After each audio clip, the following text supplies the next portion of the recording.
question pour vous, Enzo. C'est Gérard qui nous demande. Je souhaiterais investir dans les cryptos, mais j'aime pas le concept de spéculer. Certaines cryptos sont-elles des investissements à long terme, Enzo? Alors, j'aime beaucoup cette question. Oui. Effectivement, c'est toute la différence entre un trader et un investisseur, en fait. Donc, il va y avoir plusieurs éléments de réponse à votre question. Donc, tout dépend déjà comment on voit le marché. C'est-à-dire que la vraie question, c'est est-ce que cette blockchain va avoir une utilité et une économie viable dans le futur, sur 10 ans, sur 15 ans. Et donc, de comprendre son fonctionnement. Pour Bitcoin, ça va être une sorte d'or numérique, une réserve de valeur, un moyen de pouvoir compter également en unité de compte, de pouvoir faire des échanges, etc.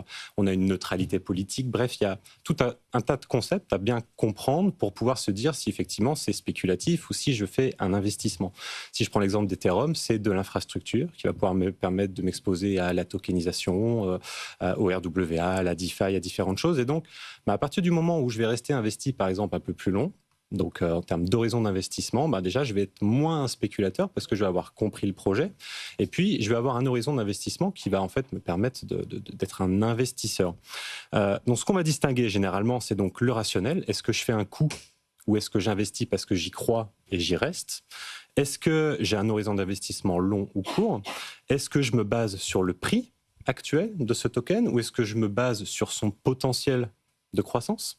Est-ce que c'est un effet de mode ou au contraire, est-ce que c'est un long trend ou un effet vraiment d'intérêt économique mondial? Ou encore, dans la gestion de mon portefeuille, est-ce que j'ai envie de faire des rotations régulières de mes jetons ou est-ce que j'ai envie de pouvoir justement avoir une activité à côté? Donc, si je dois résumer, ça va être à peu près ça. En revanche, on a quelques soucis sur les cryptos, c'est que certains projets sont par essence même spéculatifs. Je pense au Memecoin ou à ce genre de choses.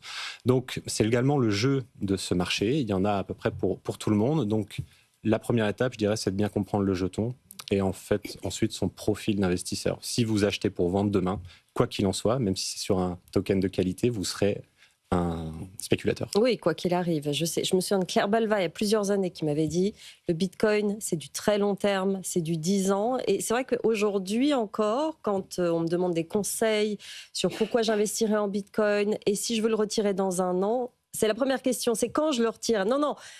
Si vous mettez dans Bitcoin, par exemple, vraiment, il faut penser très long terme, il faut l'oublier, c'est de l'argent dont vous n'avez pas besoin tout de suite. C'est très important, par exemple, sur cette crypto-là. C'est ça, exactement.